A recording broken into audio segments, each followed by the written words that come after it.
It's a place where the men still hunt as their ancestors did. And where the women do, well, pretty much everything else. Thank you so much. Such warm and generous people. So pretty much all their food comes from the river. Without the river, these people are dead because they use it to go hunting, to navigate basically, and most of the protein is fish. But, the river is what provides. Their needs are simple, and the river is their lifeblood.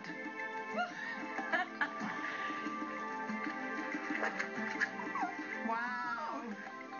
How's that? We had the line in for about 2 minutes. That's a very large fish. In this place, if you know what you're doing, you don't go hungry. I have no idea what I was doing, and look what I caught. And does this just wash off? No, this is going to stay with you. No?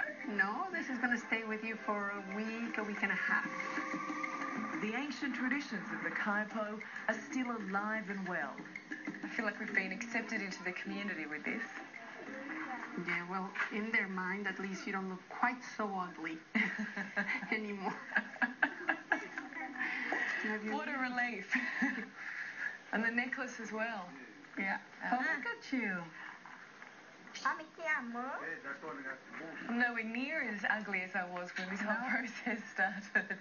I think you look lovely. You could actually walk out there and be a good catch. But these traditions may soon be lost forever.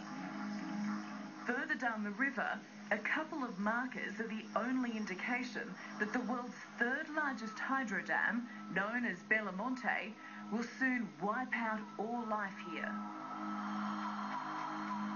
So this whole area will be dammed, as far as the eye can see. As far as the eye can see, it's about 600 square kilometers. That's a huge area. It's hard to fathom that, we'll be underwater. Yeah, well, the wall is 14 meters high, so you can imagine all that water above us here.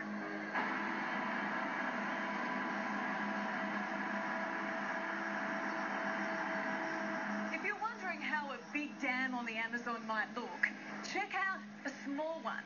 This is the Santo Antonio Dam, which is being built further down the river. And I have to say, it is the biggest construction site that I have ever seen. But how's this?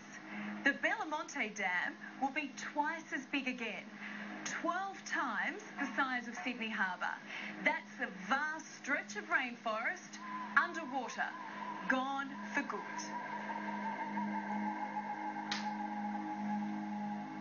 We're talking about 40,000 people are going to be displaced or affected in some way.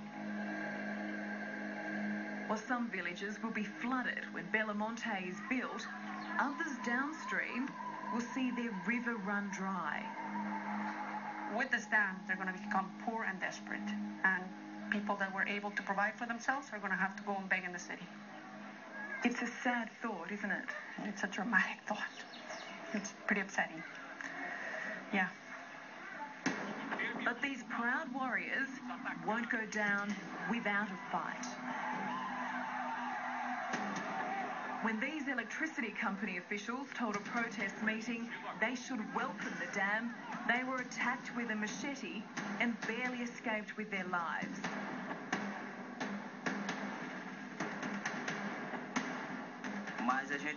If they come, we'll fight. If we have to kill for this river, we will. We will be killing each other. Indians and whites will die. You're not afraid? Yet you're prepared to die? We have spears and we are strong. If it sounds like the plot for a movie, that's because it already is.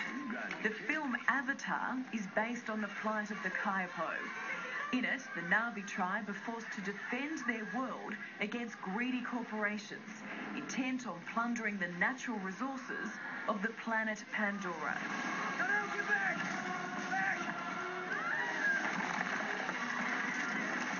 As someone who played Grace Augustine, a botanist who clearly was on the side of the Na'vi, the parallels are just very uncomfortable. It's really siding with industry over people and over nature. Actress Sigourney Weaver and director James Cameron have become real-life crusaders against the hydro dams. I guess I'm not prepared to imagine what will happen if they build these 60 dams. It's the end of the Amazon. Oh, for sure, it's the end of the Amazon. And this is their opportunity as this brilliant, successful country to lead us, in solar and wind. They have huge capacities for both. How can we sit here and ask them to do that when in the US and in Australia, we're still pulling dirty coal out of the ground? Yes. So I'm just saying it as a citizen. I'm not saying that my country, is a shining example. It's a disgrace. There's no doubt Brazil, with one of the fastest growing economies in the world, needs more electricity. But critics say hydro dams are not the solution. It's inefficient because this is a flat place. So for hydroelectric power to really work, you need water to run fast. Here it runs really slow. It's just these lazy rivers that meander through the landscape, and it's actually going to be running about 10% of its capacity. For 30 years, scientists and environmentalists have been fighting against the Belo Monte Dam. Last month, Brazil's environment watchdog controversially gave it the go-ahead, but only after the previous head of the agency resigned in protest. The new boss, Kurt Tranopol, was not pleased to see us. Your predecessor quit because he wasn't willing to live with the decision about Belo Monte. Are you? Yeah. Yes, the decision is mine. Isn't your job to look after the environment? No. No, that's not your job. My job is... No, my job is to minimize the impact. Os impactos. But if the Environment Agency of Brazil isn't looking after the environment, who is? Our problem is that we need energy. Energy. The river will run dry where these tribes live. Nenhuma tribo será atingida. No tribes are going to be impacted. Tirada de moradores indígenas. That's a joke. They will have to move. No, that won't happen. So you sleep easy at night? Of course.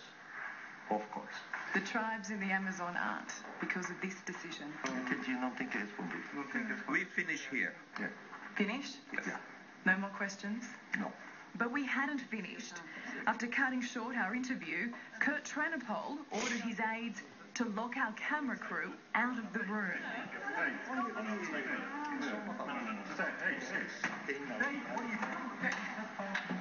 And, forgetting he was mic'd, told me what he really thought. You have the Indians there. You don't respect them. So you're going to do to the Indians what we did to the Aborigines? Yes. What You are? Yeah. See, we accept that what we did to the Aborigines was wrong. You know it's wrong.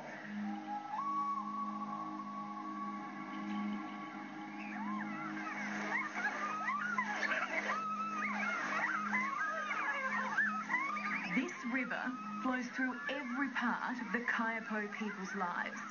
The one certainty they take with them from childhood.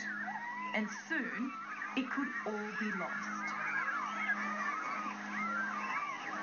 When the Amazon is dammed, the largest, most powerful river in the world will never be the same again. So these communities won't exist anymore? No, and we